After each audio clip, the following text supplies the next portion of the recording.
Namo Narayan, friends. Sometimes any person comes into your life and the heart straightforwardly says that yes, this is my life partner. But who is that person your heart feels so strongly about? Why does your soul get pulled only towards them? Have you ever thought about them? Actually, this is not just a coincidence. It is the message of a special planet hidden in your birth chart, which is the scriptures called the Darakarak planet.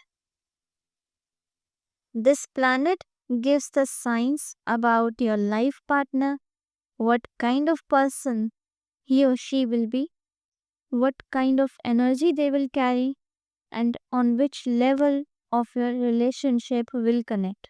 Is it mind, is it soul, or just a practical life? Now, how can you find this planet? Because this might be a new topic for you.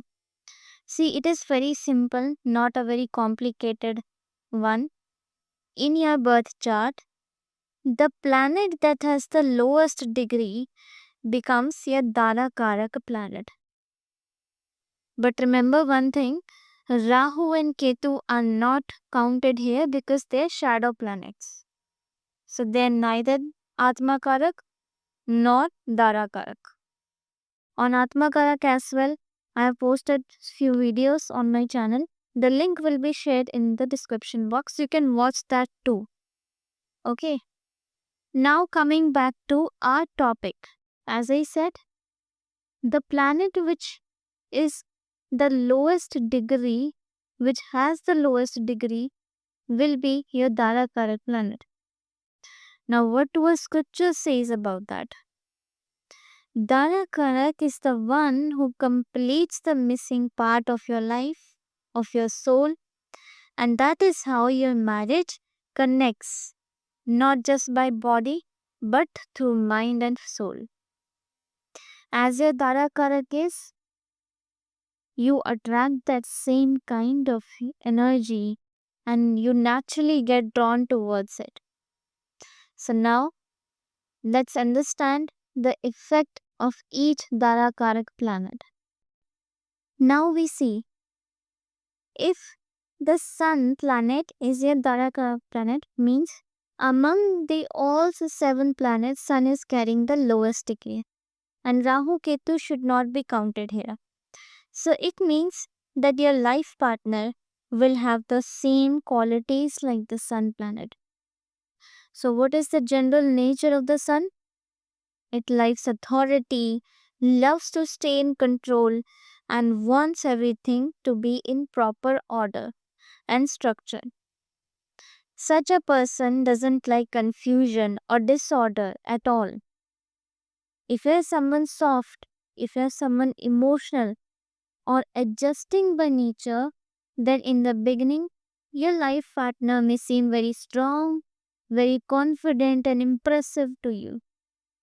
But slowly, as the time passes, when their ego and high standards start showing up, pressure starts from there itself. This pressure begins exactly when the communication decreases, comparison starts. Now, when the sun becomes the Darakarak, the karmic bond doesn't remain limited to only on love, on marriage. It comes with a lesson. Sometimes it even brings separation, and sometimes a similar type of person keeps coming back into your life so that you can understand your old karmas and rise above it. So, how can you move out of this pattern? First, bring clarity within yourself. Means don't suppress your feelings, express them openly. And most importantly, try to become like sun, but without its aham, without its ego. Only then will you be able to truly complete this karmic bond in the real sense. Now, if the moon is your Darakarak planet, Means let's talk about moon. Your moon is carrying the lowest degree among all the 7 planets in your birth chart. So it is considered your Darakarak planet. In such a case, you can say you are attracted to or such a people or such a person comes into your life who is very emotional, who is very gentle and peaceful, just like the moon, cool, sweet, and calm. Such people are often very attractive in appearance, and their way of speaking is pleasantly soft. But just like the dark spot on the moon, this relationship also carries something that hurts a little. Sometimes it could be a mark or a mole on the person's face, and sometimes it's their changing moods, swing of moods. So at times they talk with deep love, and suddenly they become silent or angry, impulsive. So these mood swings can emotionally disturb you at times. Now listen carefully. When the moon becomes your Darakarak, there is always a karmic disturbance from the in laws side.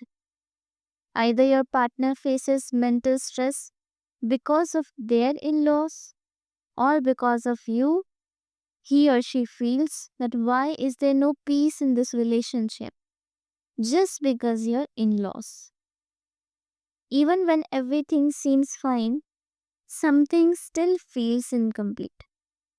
If you're connected with someone who is into poetry, art, or writing, then it is the moon's energy working in your relationship. And such bonds have a lot of love. But to maintain them is the only problem. One needs understanding and patience, both. Now understand carefully. If Mars is your Darakara planet, then it means that the relationship entering your life will have action, energy, and speed. Your life partner will be someone who doesn't just stay stuck in talks or gossips. They will want to take the relationship straight to a result, that is, towards marriage. The energy of Mars is clear and very direct. No confusion, no back and forth. So, such a relationship usually starts with the initiative, and your partner naturally takes the leadership role. If you're someone who is soft or emotional by nature, then this connection may be strong and supportive, because such a person can be like a commander for you, someone who protects you but also expects proper direction from you. This relationship is straightforward, with less drama or confusion, and commitment comes early. But where there are positives, there are also challenges. If Mars is Darakarak and its energy is not well balanced, then it can cause conflicts. Sometimes it may feel as if one person is trying to take over the other's position, like a power struggle between a king and a commander. And the real trouble begins when thoughts like, why did my growth stopped after this marriage? Or why do I feel less powerful now? These kind of questions start rising.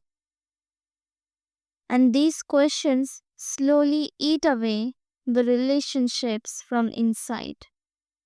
So if Mars is your Darakarak, then Mars energy turns aggressive or ego driven here.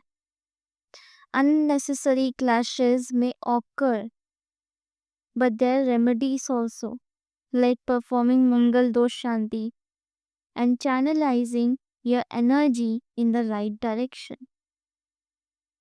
Only then Mars can make your relationship strong, not burning. Now, if Mercury planet is your Darakarak, it means that your relationship will not only run only based on emotions. Communication will be its lifeline. If the talks stop, if the communication stops, then the relationship also stops. You will naturally get attracted to someone who is good at speaking, observant, and notices small details. Such people are very analytical, critical thinkers, and that is their biggest strength. And yes, they also have a natural charm, not just in looks, but in their style, in their words, and intelligence.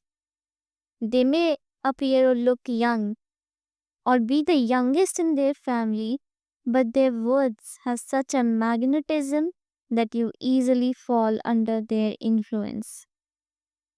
The biggest strength of Mercury is that such a person keeps communication alive. They connect through words, but there's also one weakness.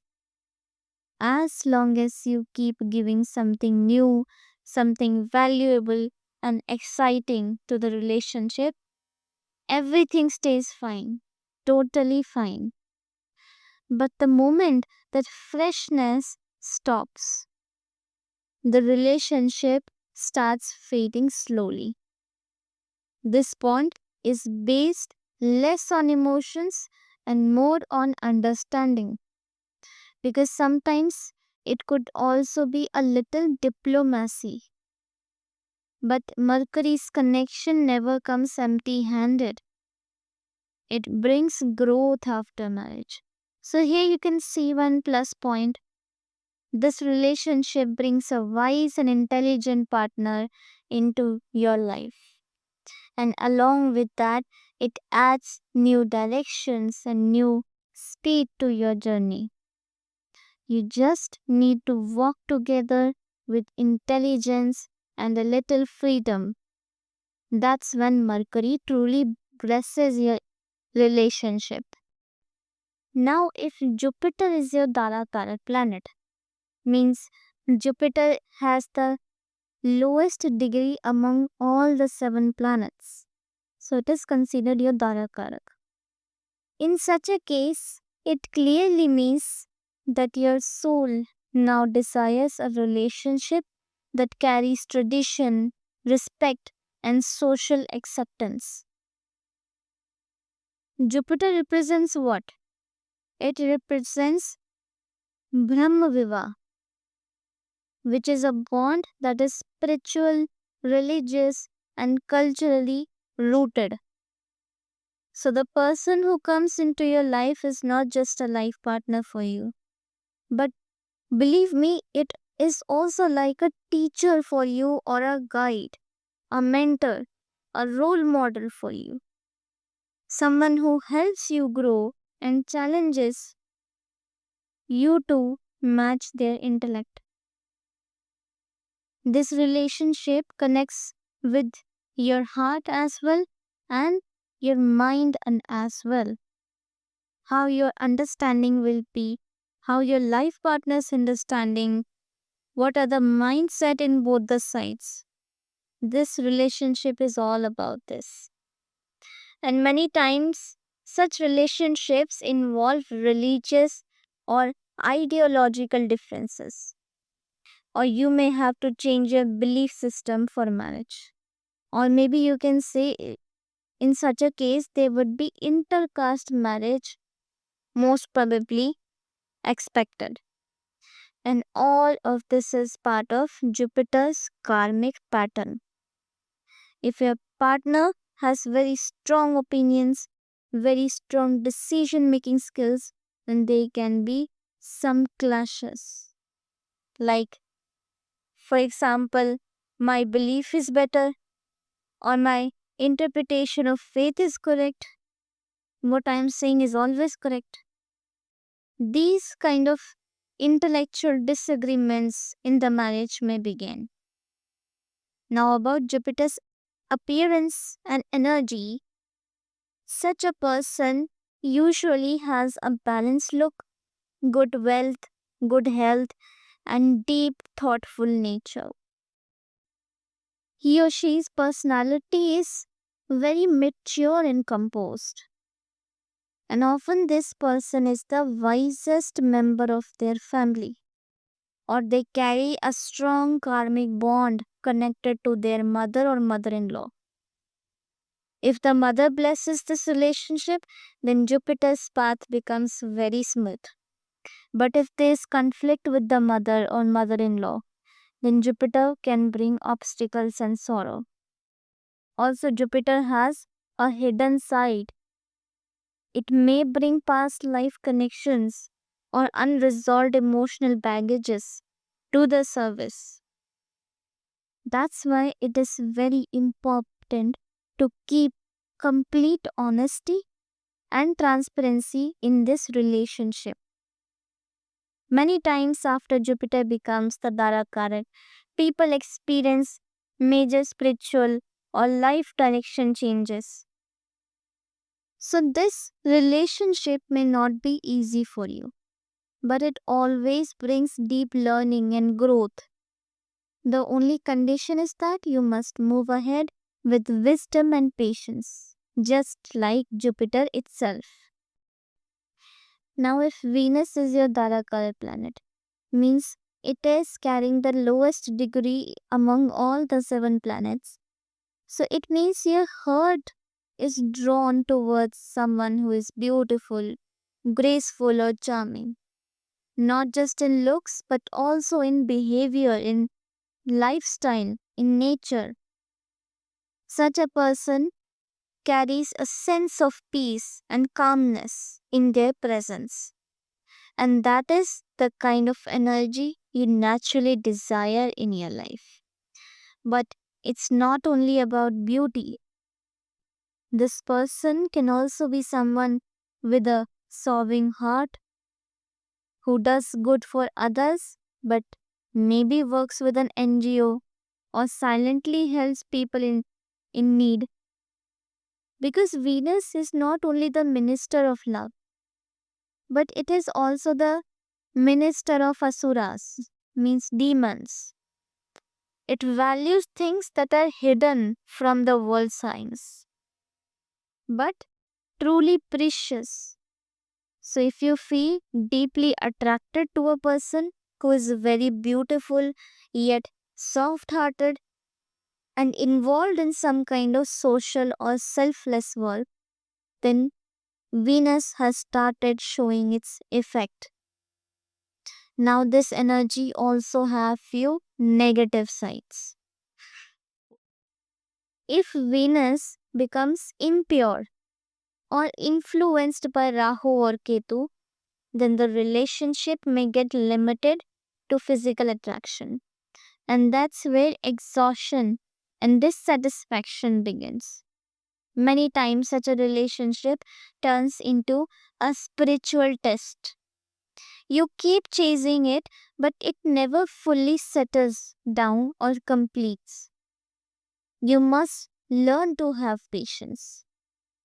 Also, in such relationships, support from the in laws side is often very much less, very much. There may be deep love between you two, but family acceptance might take time. Still, Venus has one special quality. If it is positive and well placed, then it doesn't just bring one relationship but can bless you with multiple strong bonds and also the grace to maintain them beautifully. Now let's talk about the last planet which is considered Darakarak, means yes, Saturn. After this comes Rahu Ketu, but they are generally not considered as your Darakarak planet. So coming back to the Saturn planet, if it is the one planet which is in lowest degree among all the seven planets, then it means your soul is drawn towards a life partner who is mature enough, not only by age but by thoughts, responsibility, and honesty. You seek someone who is stable, dependable, and can become a steady foundation in your life. And as far as relationships are influenced by Saturn, there's no hurry. These bonds need stability, commitment, and a strong sense of responsibility. That is why Saturn is known as the planet that gives results slowly but surely, 100%. When Saturn becomes your Darakarak, your relationships may not form quickly, but the ones that do will connect your soul to a deeper sense of duty. It's often seen that such a person has a clear, practical mindset about career and security. If the other person is not financially stable or emotionally grounded, then the attraction may fade away. Now, Saturn's own childhood was full of pain. You must have learned this story. Conflicts between parents, a lack of emotional recognition, and a deep inner heart. So, when Saturn is your Darakarak, you are either drawn towards someone who has an unfinished story in life, or you yourself enter the relationship because of an unhealed experience in your life. Sometimes you may feel or find yourself in a relationship where the other person is emotionally distant or unavailable, and you begin to wonder that why am I enduring all this? But this is exactly Saturn teaches its lesson, that relationships survive not only through love but also through duty and patience. Now, if suppose Saturn is retrograde here or under the influence of Rahu or Ketu, then in such a case there can be breaks or delays in relationships. And sometimes the first relationship may not last. That's why during such times, don't look for a replacement. Look for a solution. Don't run away from Saturn's lesson. Understand and work with it. Only then will this connection turn into the strongest, most enduring relationship of your life. Now, finally, you have understood the whole topic. What is the effect of the Darakarak planet? How it shows the energy of your life partner. So, it is like a mirror that reflects the type of a person your mind and your soul are naturally attracted to in life. In the scriptures, it is considered a way or a process for the soul to be complete. Bring this knowledge into your life, and if you have learned or felt something here, share it with others. And make sure to subscribe our channel because we will continue these kind of videos of knowledge together. So our blessing is, may God send right guidance in your life, and may you understand every relationship from the perspective of the soul. Namo Narayan.